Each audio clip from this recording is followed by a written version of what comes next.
ሰላም ጤና ይስጥልን። ዛሬ ሐምሌ 17 ቀን 2018 ዓ.ም ዓለማችን በአስፈሪ የታሪክ ምዕራፍ ላይ ትገኛለች። ካለፉት 13 ሌሊቶች ጀምሮ በመካከለኛው ምስራቅ ሰማይ ላይ የሚታየው ክስተት ከፊልም ትዕይንት በላይ የሆነ እውነት ነው። አሜሪካ በኢራን ላይ የከፈተችው ኦፕሬሽን ሪትቪዮሽን 13ኛ ሌሊቱን አስቆጥሯል። ነገር ግን የዛሬው ሌሊት የተለየ ነው። ዛሬ ድንበሮች ተጥሰዋል፣ ስልታዊ ማዕከላት ወድመዋል፣ እናም ዓለም ወደማትመለስበት የለየለት ጦርነት አቅጣጫ አምርታለች። ቴህራን በእሳት እየነደደች ነው። ዋሽንግተን በቁጭት ተሞልታለች። ሞስኮ ደግሞ ከጀርባ ሆና የጦርነቱ መሪ እየዘወረች እንደሆነ መረጃዎች እየወጡ ነው። የአሜሪካ ማዕከላዊ ሕዝብ ባወጣው መግለጫ መሰረት ላለፉት 13 ተከታታይ ሌሊቶች በኢራን ቁልፍ ከተሞች ላይ ያላሰለሰ ድብደባ ተፈጽሟል። በአህዛፍ ከተማ በተኮሰ ሚሳኤል የአራት ሰዎች ሕይወት ወዲያውኑ ያለፈ ሲሆን 5 ሰዎች ደግሞ በጽኑ ቆስለዋል።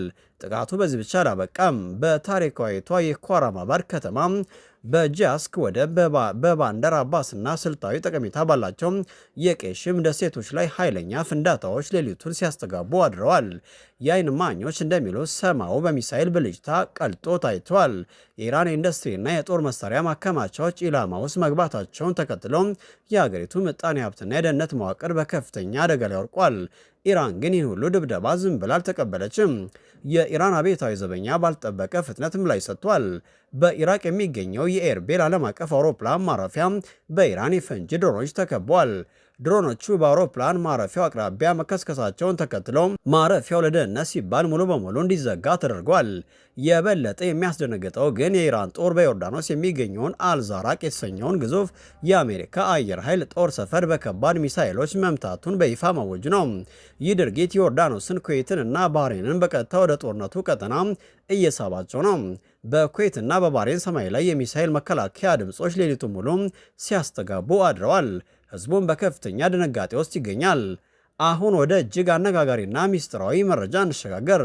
በሪያድና በምስራቅ ኢራቅ የሚገኝ ድብቅ የአሜሪካ ደህንነት ጣቢያ ሲአይኤ ስቴሽን በኢራን ድሮኖች በትክክል ተመተው መውደማቸውን አሜሪካን አሳብዷታል። ኢራን እንዲህ ያለውን የላቀ የሚሳኤል መምታት ነጥብ ከየት አገኘችው ለሚለው ጥያቄ ሮይተርስና ሌሎች የመረጃ ምንጮች ሩሲያን ተጠያቂ እያደረጉ ነው።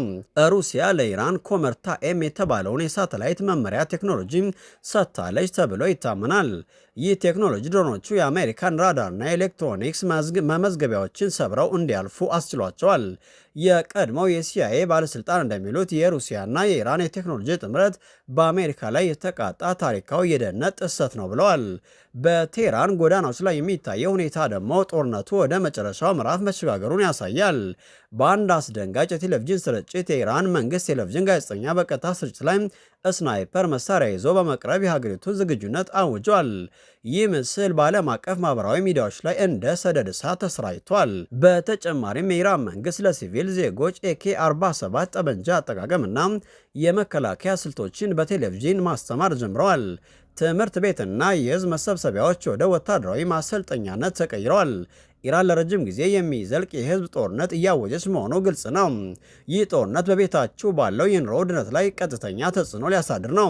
የዓለም የነዳጅ ንግድ 20 በመቶ የሚያልፍበት የሆርሙዝ ባህር ሰርጥ በኢራን የባህር ኃይል ቁጥጥር ስር ውሏል። ኢራን 3 የነዳጅ ጫኝ መርከቦችን በቁጥጥር ስር መዋሏን ተከትሎ ፕሬዝዳንት ዶናልድ ትራምፕ ከባድ ዋጋ እናስከፍላለን የሚል ቀጭን ማስጠንቀቂያ ሰጥተዋል። የኢራን የውጭ ጉዳይ ሚኒስትር አባስ አራቅቺ ግን ትራምፕ ላደረገው ስህተት ዋጋ የሚከፍለው በድርድር ሳይሆን በመራራ ኪሳራ ነው ሲል መስክሯል። የነዳጅ ዋጋ በዓለም ገበያ ላይ በሰዓታት ውስጥ መጨመር የጀመረ ሲሆን ይህም የዓለምን ኢኮኖሚ ወደ ውድቀት ሊከተው እንደሚችል ተዘግቧል። ዓለም አሁን ባለችበት ሁኔታ አንድ ስህተት ብቻ ወደ ኒኩሌር ጦርነት ሊያመራ ይችላል። ከየመን ሁቲዎች እስከ ምዕራባዊ ባንክ ያለው ግጭት ተቀጣጥሏል። በምዕራባዊ ባንክ ሃቫን ጊላድ በተባለ ስፍራ በተደረገ የተኩስ ልውውጥ 4 ፍልስጤማውያንና 1 እስራኤል ሰፋሪ መገደላቸው ጦርነቱም ወደ ተለያዩ አቅጣጫዎች እየተስፋፋ መሆኑን ያሳያል። ሩሲያ በቴክኖሎጂ፣ ኢራን በሰው ኃይል፣ አሜሪካ ደግሞ በአየር የበላይነት እየተፋለሙ ነው። ይህ ጦርነት ሁለት ክብ ተብሎ ተሰይሟል። ነገር ግን ይህ ዙር የማን አሸናፊነት እንደሚያበቃ ማንም አያውቅም። ውድ ተመልካቾቻችን ይህ መረጃ በየደቂቃው እየተለዋወጠ ነው። እኛም አዳዲስ መረጃዎችን እንደደረሱን ወዲያውኑ ይዘንላችሁ እንቀርባለን። ውድ ተመልካቾቻችን ይህ መረጃ በየደቂቃው እየተለዋወጠ ነው። እኛም አዳዲስ መረጃዎች እንደደረሱን ወዲያውኑ ይዘንላችሁ እንቀርባለን። እናንተስ ምን ታስባላችሁ? ሩሲያ ለኢራን የምትሰጠው ድጋፍ ዓለምን ወደ ሶስተኛው የዓለም ጦርነት ይከታት ይሆን? የነዳጅ ዋጋ መናረስ በኑሯችን ላይ ምን አይነት ተጽዕኖ ሊያመጣ ይችላል? ሀሳባችሁን በኮሜንት መስጫው ላይ በዝርዝር አካፍሉን። አብራችሁን ቆዩም። ውድ ተመልካቾቻችን እንግዲህ ዛሬ ሌሊቱን ያየነው ክስተት ተራ ወታደራዊ ግጭት ሳይሆን የዓለምን የኃይል ሚዛን ፍጹም የተቀየረበት የታሪካዊ አጋጣሚ ነው። ከአህቫዝ ፍርስራሾች እስከ ሪያድ የሲአይኤ ሚስጥራዊ ጣቢያዎች ውድመት ድረስ ከኤርበል አየር ማረፊያ መዘጋት እስከ ዮርዳኖስ በረሃዎች የሚነደው እሳት የምናየው አንድ እውነትን ብቻ ነው። ዓለም ወደማትመልስበት የቀውስ አዙሪት ውስጥ ገብታለች።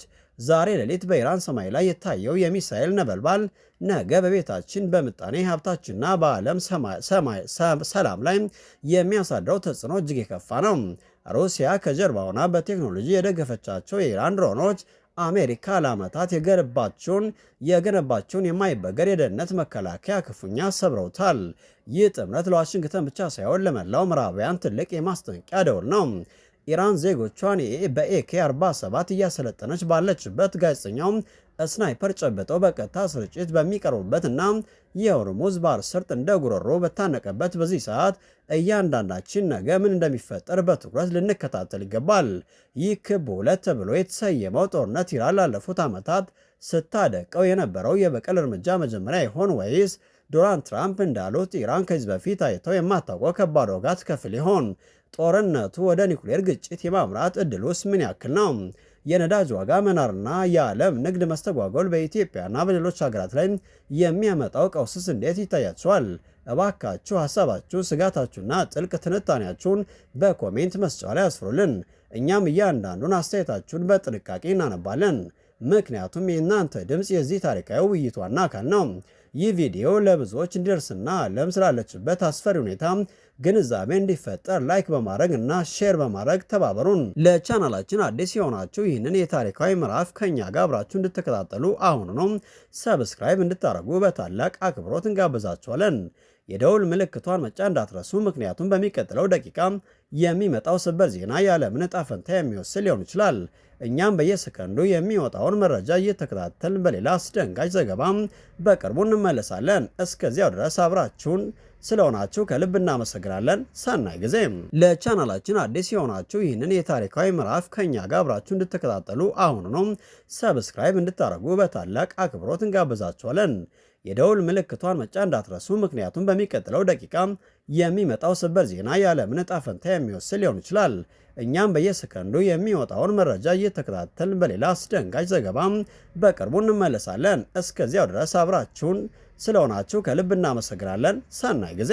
ለቻናላችን አዲስ የሆናችሁ ይህንን የታሪካዊ ምዕራፍ ከኛ ጋር አብራችሁ እንድትከታተሉ አሁኑ ነው ሰብስክራይብ እንድታደርጉ በታላቅ አክብሮት እንጋብዛችኋለን። የደውል ምልክቷን መጫን እንዳትረሱ፣ ምክንያቱም በሚቀጥለው ደቂቃ የሚመጣው ሰበር ዜና የዓለምን ዕጣ ፈንታ የሚወስን ሊሆን ይችላል። እኛም በየሰከንዱ የሚወጣውን መረጃ እየተከታተልን በሌላ አስደንጋጭ ዘገባም በቅርቡ እንመለሳለን። እስከዚያው ድረስ አብራችሁን ስለሆናችሁ ከልብ እናመሰግናለን። ሰናይ ጊዜ።